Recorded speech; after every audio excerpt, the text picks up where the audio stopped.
Assalamualaikum warahmatullahi wabarakatuh. Perkenalkan, nama saya Dinda Benindra Ayumi dengan NIM 222111024.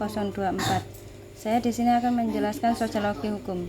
Sosiologi hukum sendiri adalah merupakan gabungan dari kata sosiologi dan hukum yang selanjutnya lahir menjadi sebuah disiplin ilmu sendiri sebagai pengkhususan yang menginduk pada sosiologi.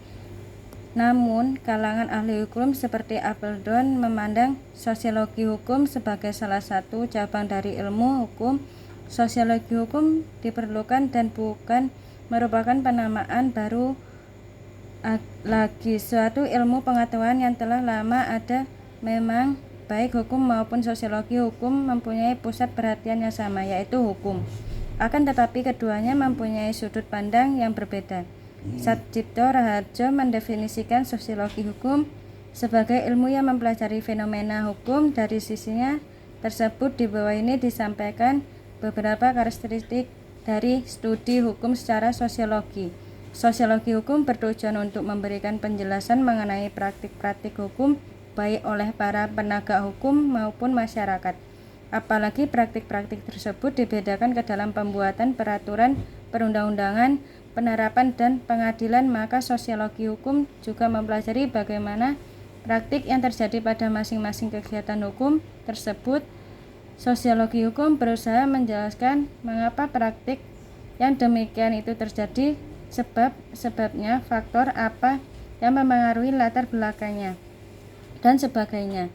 Sosiologi hukum senantiasa menguji keabsahan empiris dan suatu peraturan atau pernyataan hukum. Perbedaan hukum, ilmu hukum, sosiologi hukum tidak memberikan penilaian terhadap hukum. Perilaku yang menaati hukum yang menyimpang dari hukum sama-sama merupakan objek pengamatan yang setaraf. Perhatian utama adalah memberikan penjelasan terhadap objek yang dipelajarinya. Pengertian filsafat hukum dan ilmu hukum terhadap sosiologi hukum sangat terlihat pada ajaran beberapa mazhab, yaitu sebagai berikut. Ada mazhab formalis atau Austin Kelsen, logika hukum, fungsi keajengan hukum dan peranan formal dari petugas hukum sebagai dari ahli filsafat hukum yang disebut kaum positif, menyatakan bahwa hukum dan moral merupakan dua bidang yang terpisah dan harus dipisahkan. Tokoh-tokoh aliran ini antara lain adalah John Austin dan Hans Kelsen.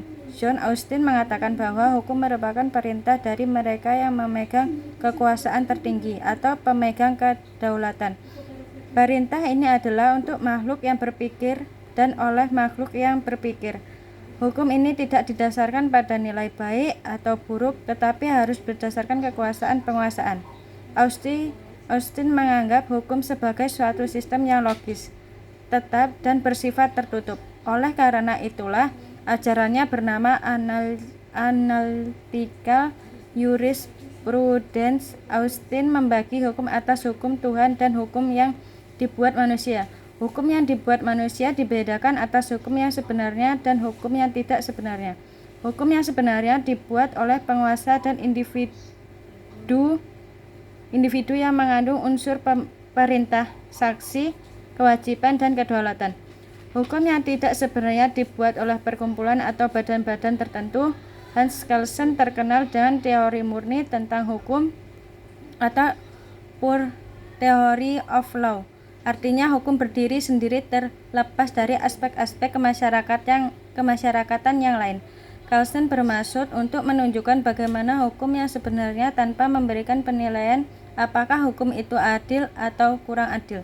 Sistem hukum menurutnya adalah Stufenbau atau suatu susunan yang hierarkis dari kaidah atau peraturan-peraturan.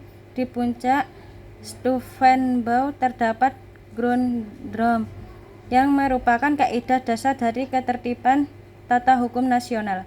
Sahnya suatu kaidah hukum dikembalikan pada kaidah hukum yang tinggi dan akhirnya pada kaidah dasar. Mazhab kebudayaan dan sejarah atau von perfeksni maini kata kunci kerangka budaya dari hukum, termasuk hubungan antara hukum dan sistem nilai-nilai hukum dan perubahan-perubahan sosial. Maka